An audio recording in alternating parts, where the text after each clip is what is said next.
Racikan Berita 1. Assalamualaikum warahmatullahi wabarakatuh. Pemirsa YouTuber Perjuangan dimanapun Anda berada, kami sedang berada di studio Masumi karena hari ini kita sedang mengadakan halal bihalal. Nah, tentu saja kami melibatkan YouTuber berjuang. Di antaranya ada Mimbar Tube, Salwa Media, ada One K1 TV One AC Channel, ada juga TV Masumi, Sujana Channel, Berita Perubahan, Berita Baru, dan tak lupa juga ada Popole TV.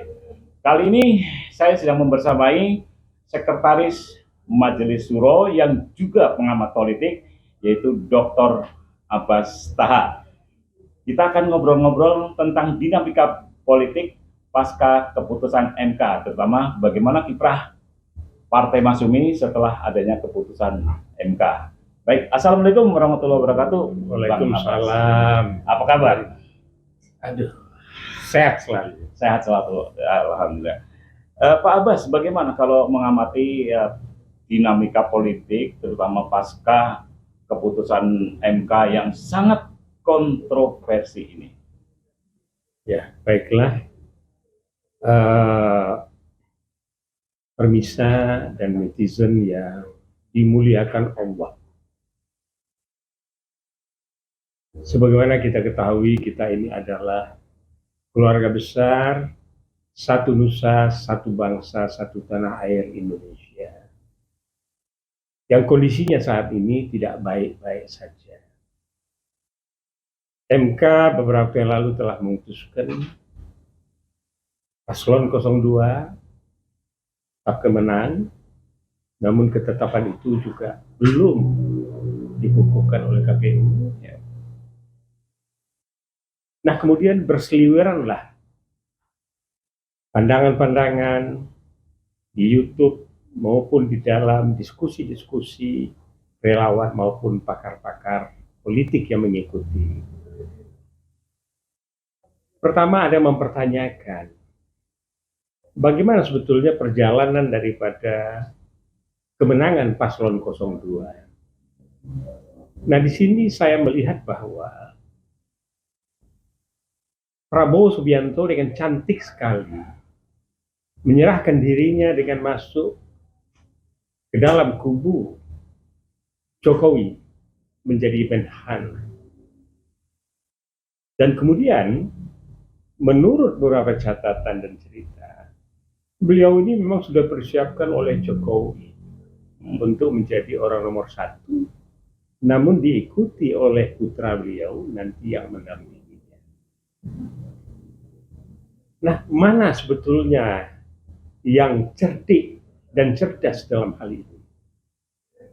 So, kita tahu Prabowo juga seorang intelektual, akademis dan militer dengan karir yang baik dan dengan nasab yang luar biasa sebagai putra bengawan ekonomi dan juga sebagai politisi dari Partai Sosialis Indonesia, yaitu Sumitro Joyo Hadikusuma.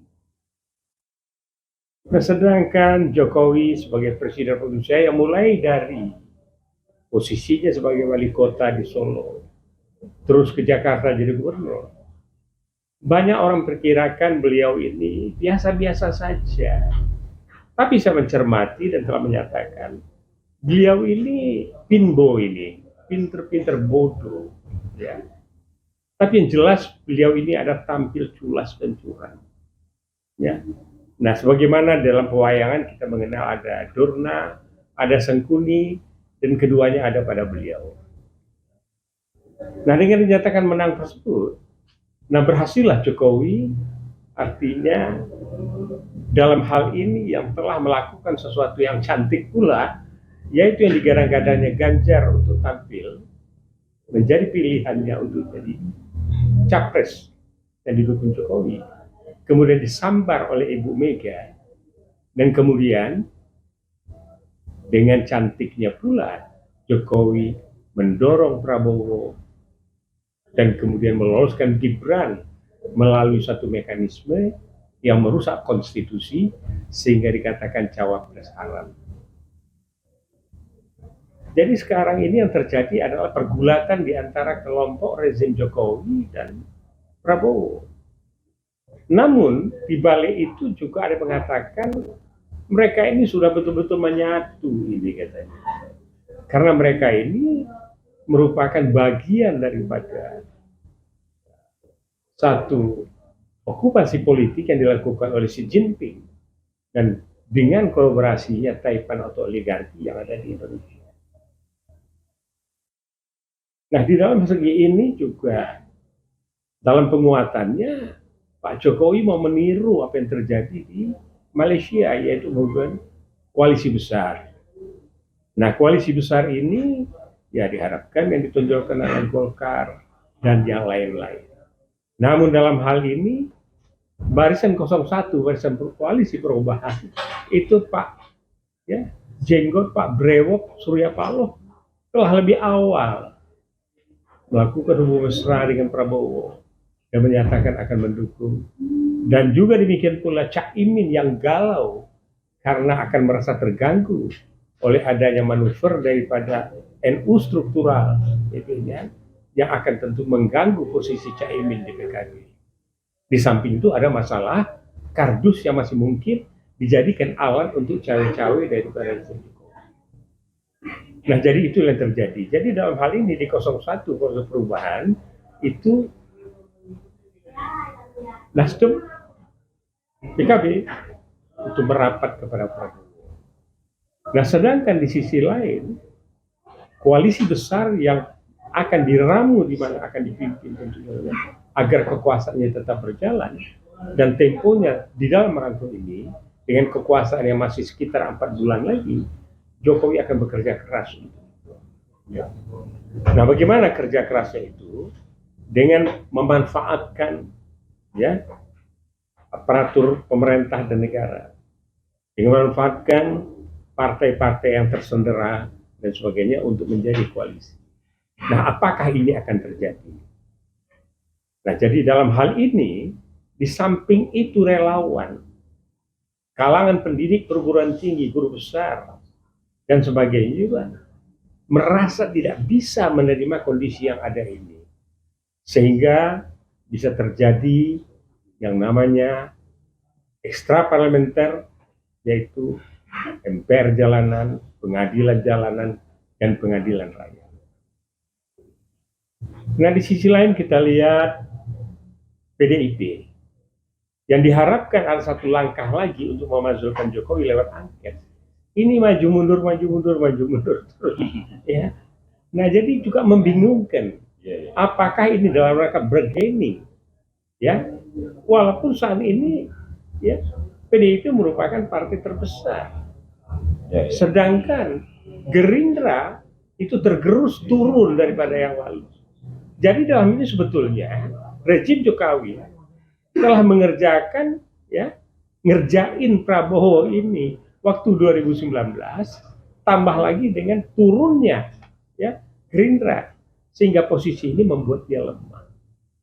Nah, jadi tentunya dalam hal ini ya sekondan yang ada di dalam partai Gerindra seperti Sumidasko, ya, Fadlison ya itu politisi ulung dengan anak santri Pekalongan ya Ahmad Muzani, dan juga di situ ada Kauripan dan berbagai jenderal yang ada. Tentu ini tidak akan tinggal diam.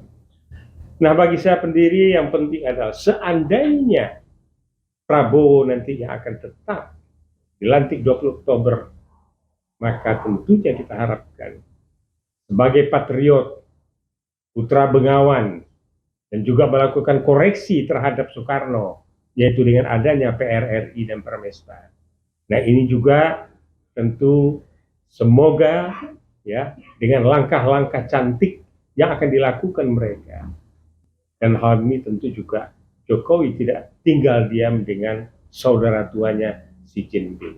Nah, kita lihat pergulatan yang berjalan dalam 4 bulan ini bagaimana ujungnya. Nah, sedangkan Anies Baswedan sampai hari ini ya berbagai upaya dilakukan oleh para jurnalis maupun komunitas-komunitas bertanya Dan ada yang sudah memulai yang mau bikin partai saja. Tapi hal ini nyatakan tidak oleh atau membuat suatu ormas. Dan insya Allah semua itu akan berkumpul yang lebih kurang sekitar 40 juta lebih. Tapi apakah memang 40 juta itu? Tidak. 40 juta itu ada PKS-nya di sana, ada PKB-nya, ada Nasdem-nya. Jadi ya barangkali sekian juta lah. Nah waktu itu pada tapping yang lalu dari Has Channel bertanya pada saya, bagaimana menurut Pak Abbas, apakah mungkin Pak Anies ini membuat partai atau membuat seperti Nasdem membuat satu komunitas, satu ormas, kemudian nanti menuju partai. Kalau saya bilang dengan roh dan marwah yang ada pada keluarga besarnya, ya beliau tinggal pilih Masyumi atau Partai Umat. Ini akan lebih cantik. Dan atau dia di luar sistem. Tapi yang jelas kalau beliau merapat ke komunitas Prabowo yang akan memegang pemerintahan ini, saya rasa ini akan sangat menyakiti, melukai hati relawan, dan juga legasi beliau dan keluarga beliau juga akan menjadi tanda tanya besar dan tercoreng di dalam masyarakat. Nah, jadi tentunya kita tahu Anies Rashid Baswedan itu bisa punya tempat yang lebih luas. Oxford misalnya di Inggris, itu sudah beliau ikut di sana.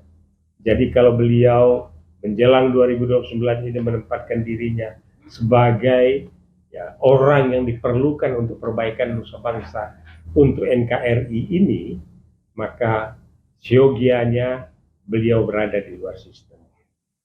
Nah, tadi ada pertanyaan bagaimana tentang Masyumi. Ya, kiprah Masyumi bagaimana dengan adanya pergulatan politik yang memang sangat tidak sehat menurut saya. Kalau Masyumi sendiri kan dalam perjalanannya itu, ya sebagaimana kita ketahui, sejak akan dibubarkan oleh Bung Karno, tetapi Masyumi membubarkan diri lebih dulu. Sehingga Masyumi bukan merupakan partai terlarang seperti PKI. Nah, PKI sendiri itu luar biasa hebatnya. Dia tuh gentayangan di muka bumi Indonesia ini dan menjadi PKI gaya baru. Inilah yang merasuk ke seluruh lini kegiatan ekonomi, politik, budaya, dan sebagainya. Dan mereka merangsek sekarang masuk ke dalam sistem di dalam perjalanan pemerintahan. Dan mereka punya warna, tapi merupakan OTB, organisasi tanpa bentuk.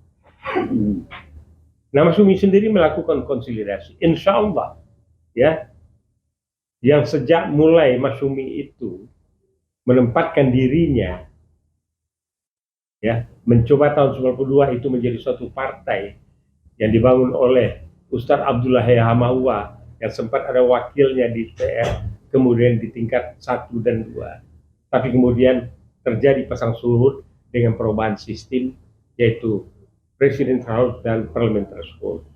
Nah, kini dengan tidak adanya parliamentary vote, maka insya Allah Masyumi akan tampil dan konsolidasi dilakukan melalui program-program, yaitu pendidikan kader, rekrutmen, dan dengan bersih dan jelasnya visi dan misi Partai Masyumi ini, yang sebagaimana kita ketahui tokoh-tokoh Masyumi tidak satu pun terlibat dengan masalah KKN, apalagi nepotisme yang umumnya terkait dengan masalah korupsi.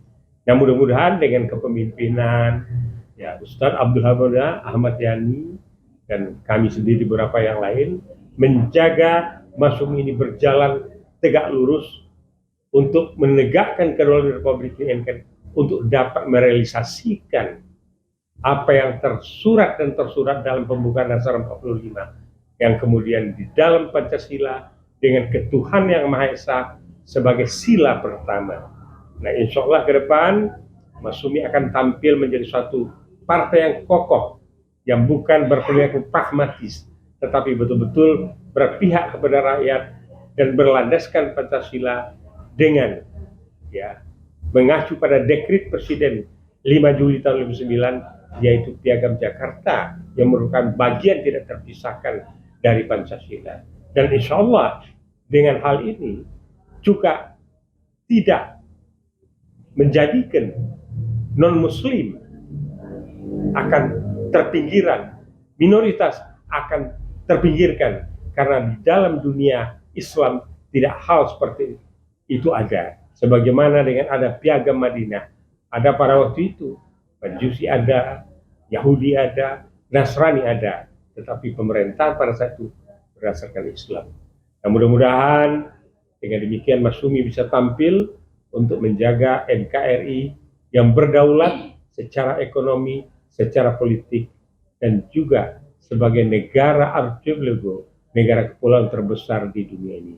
Sekian, terima kasih. Ya, begitu penjelasannya. Baik, Pak Abbas Taha, ya kita sebetulnya asik sekali karena memang waktu yang membatasi. Kita mungkin akan ngobrol di lain kesempatan ya. Baik, terima kasih. Wassalamualaikum warahmatullahi wabarakatuh.